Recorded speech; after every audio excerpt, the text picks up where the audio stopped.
thì đâu á à hổ em mà thế này mình để hi gì khử mà như hay chặt cọc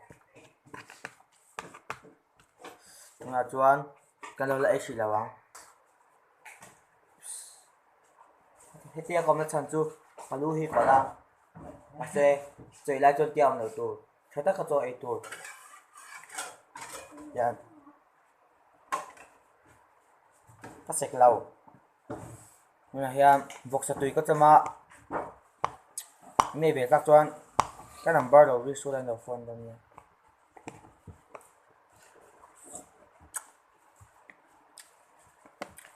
cái tin cái đầu mấy ngon của tuần na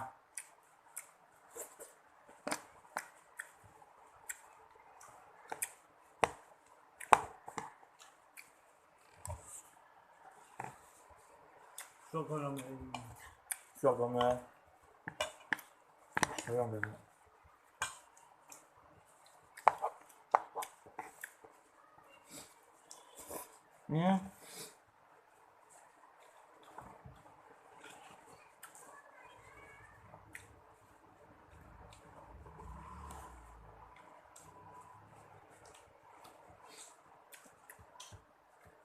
là cho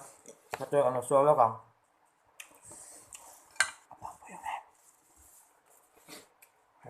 à đây là tôi anh em ơi tôi được à họ ôm mì cái mà xiêm đây nha mà như này là cái bột trình là ba có cái lòng cho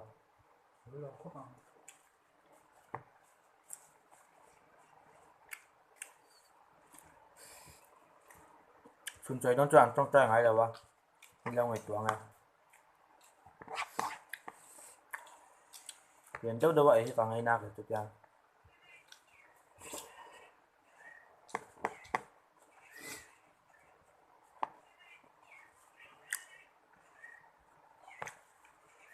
này đi sọc cọc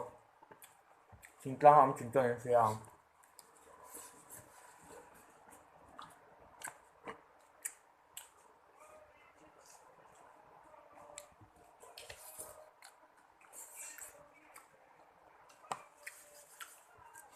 ông bấm cho sọc cọc tao anh đi vàng một cái số này hả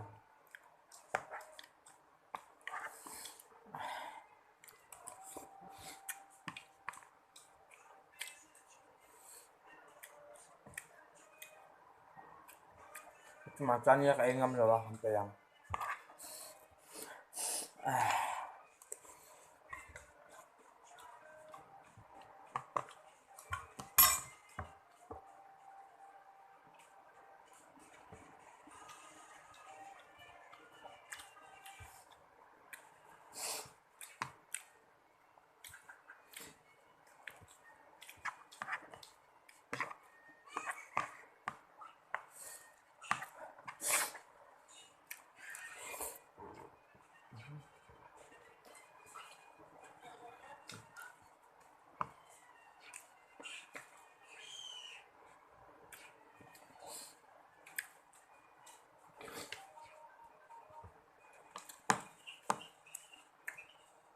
এই chủ tâm tội là ba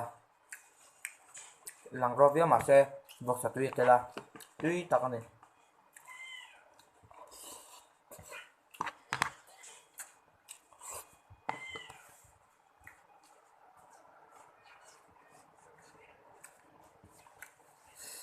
con khát với cho nào cái mi phân mèo mẹ rêu mày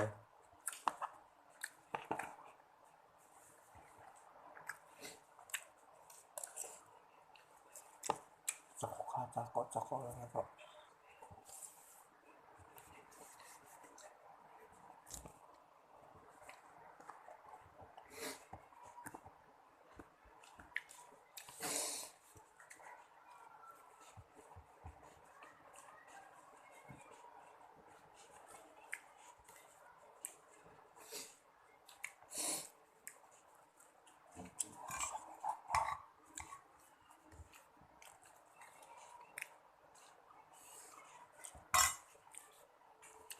cho con xèo tới hiền chạy đầu tuần nha trên này tuần nha mùi tê hi áng vắc vắc lầu tùn nha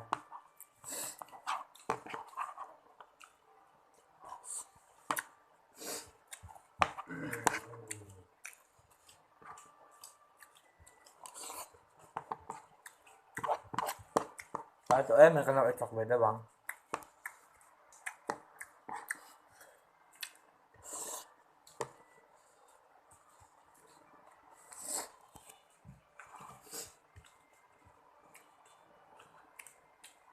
bây giờ lại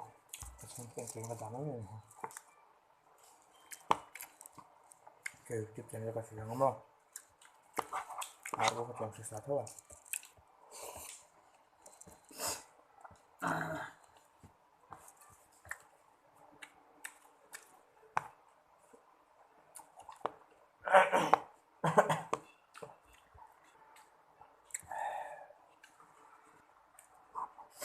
cái số nó cả khát chút nó sẽ thêm một lần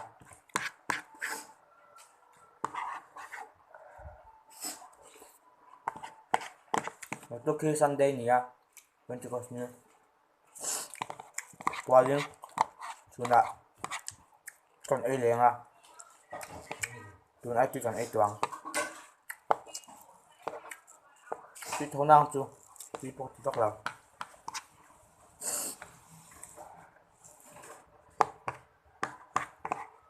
liền bút bút ấy hít thả hàng nó tê sệt thả cái màu tiền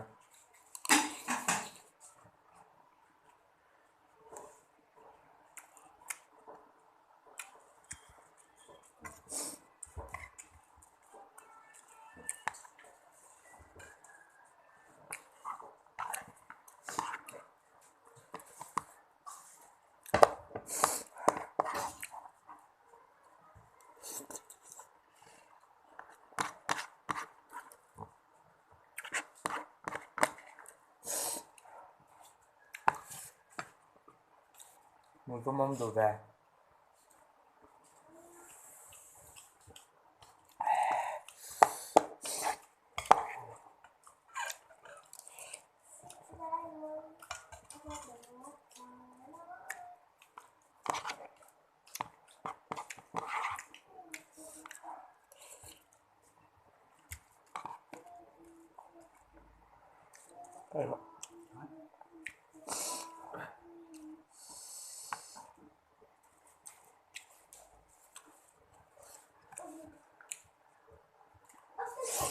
và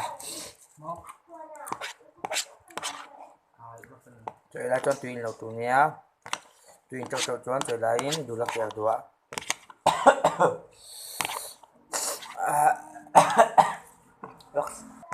và bây giờ toán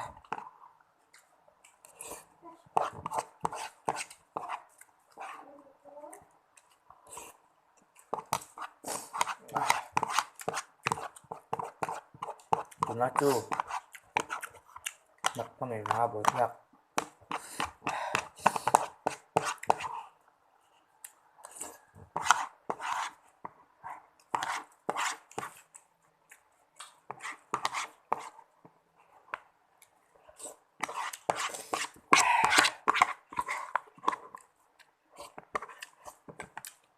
bây giờ ta nhặt tốt ạ nhặt tốt nào em lại cho đơn nha là rất là